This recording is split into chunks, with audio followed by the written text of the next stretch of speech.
city is covered with Christmas decorations.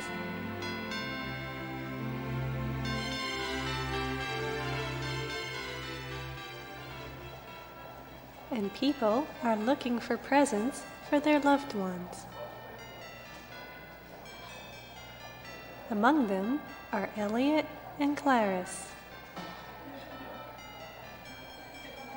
They all look rushed. That gentleman, that lady, that old man. Why do they have to walk that fast?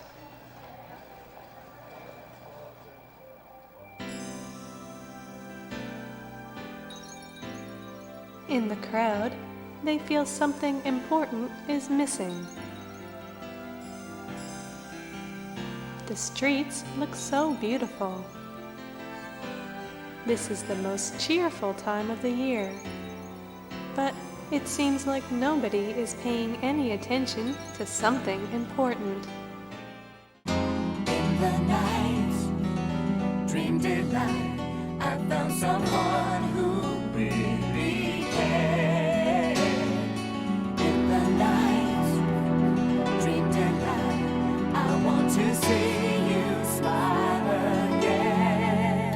Once again, Christmas has returned, and now we're here to celebrate the beloved holiday. If you're like me, you got all sorts of Christmas-related activities to keep the season lively throughout the month of December. Christmas specials, family get-togethers, and just like many modern-day trends, events usually follows a series of video games. As I've explained before, Christmas video games are not nearly as common as video games that are appropriate for the Halloween season, but they do exist. And one of them came about in 1996 as a game demo that came out a few months after the full game was released. Christmas Nights into Dreams. Nights into Dreams was a SEGA Saturn exclusive title. The story is kinda complicated, but in general, basically the god of the nightmare world, Whizman, wants to take over all of the dream world, and he does this by collecting energy from humans dreaming. Just go with it. And in turn takes over the real world. To accomplish this, he creates two beings of the dream world, Nightmarians, that are fairly powerful in comparison to their peers, Rila and Knights. Knights is a mischievous jester of sorts, and since he didn't like being ordered around by the god of nightmares, rebelled and essentially became a guardian to humans that entered the dream world.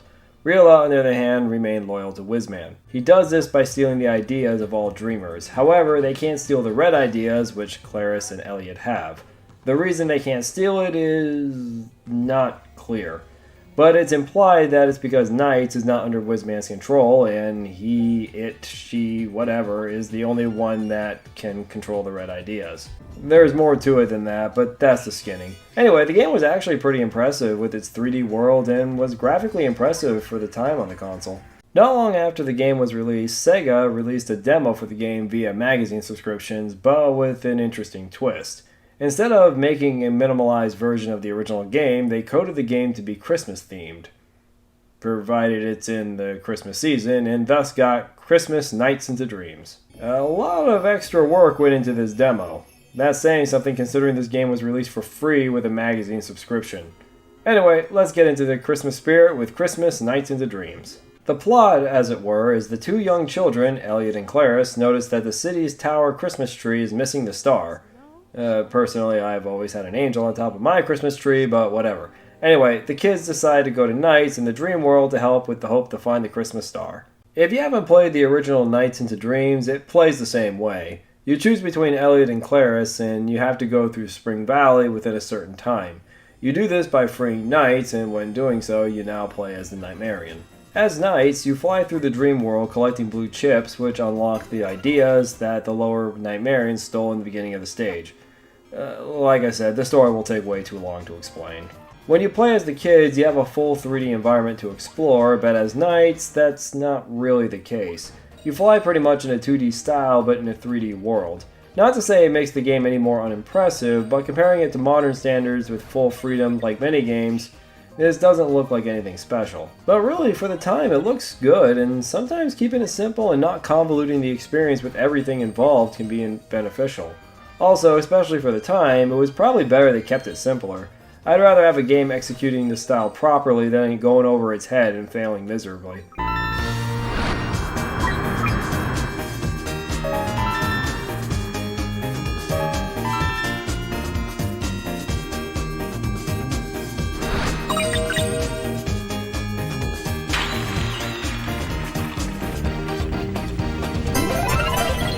As you can see, the game maintains the Christmas theme throughout the only stage in the game.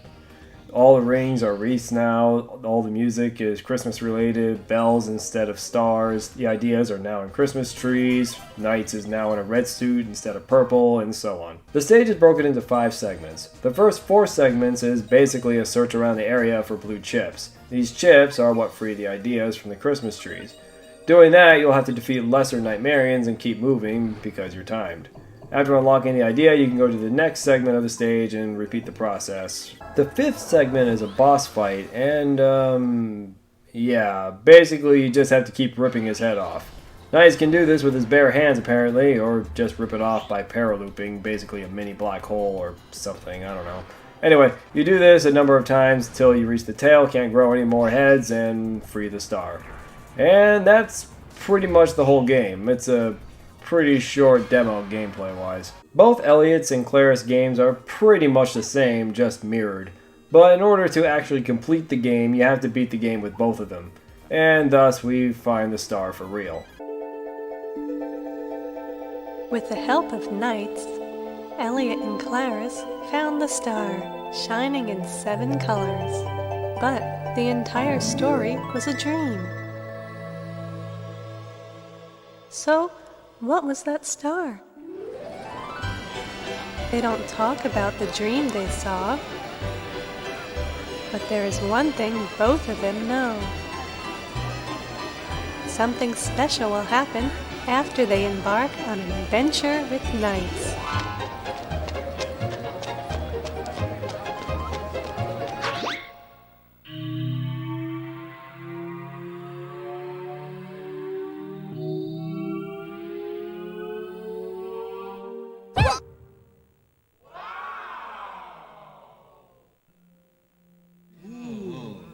They start feeling cheerful again. Are you okay? And now, happiness, like the light of a small candle, starts filling the city once again. Everything is okay now.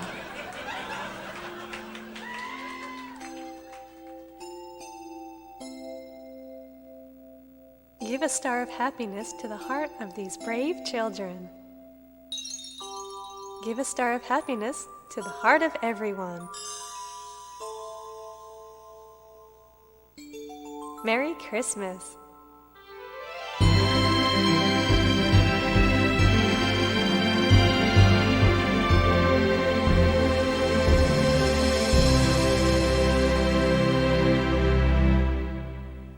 The game has a bunch of unlockables though. Acting as presents, you can unlock a lot of content. Most of them are just concept art or promotional content, but there's also game modes, like Link or Time Attack. Even a game mode where you can play as Sonic the Hedgehog. Kinda cool actually.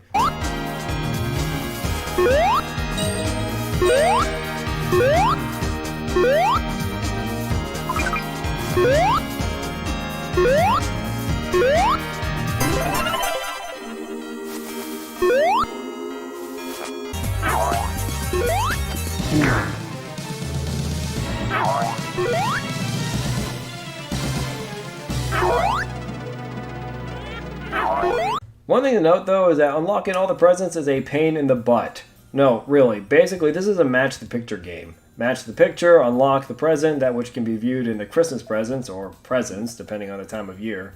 After winning or finishing a night, or even losing a night, you will have a number of attempts to unlock the present. In other words, no matter what, you'll be playing through this demo numerous times. Ignoring the repetitiveness of all this and the fact that you can only do this a number of times per attempt, you can screw it all up regardless of all that. A number of these tiles are Rila, Knight's sibling. Upon hitting him, you lose all your remaining attempts, and you have to play the whole demo again in order to try again. He has multiple tiles too. Fortunately, it's not worst case scenario on these puzzles. For one, the tiles don't change location, so if you remember where one particular present is when you last tried this, it will remain in that location when you try again. Also, when Rila is uncovered, your previous attempt, the tile that uncovers him disappears, so you don't have to worry about accidentally hitting him again. The game introduced an interesting concept along with it. Depending on when you play the game, many aspects of the game will change. Characters wear different clothes, different music will play, and just overall a different environment. Heck, if you play on Christmas Eve or even Christmas Day, you can see Santa Claus in the background. You also get different events that happen on certain holidays, like New Year's and April Fools. Of course, this is all dependent on the system's internal clock, but if you're just as anal while having the correct time on things as I am, then the experience will always be there.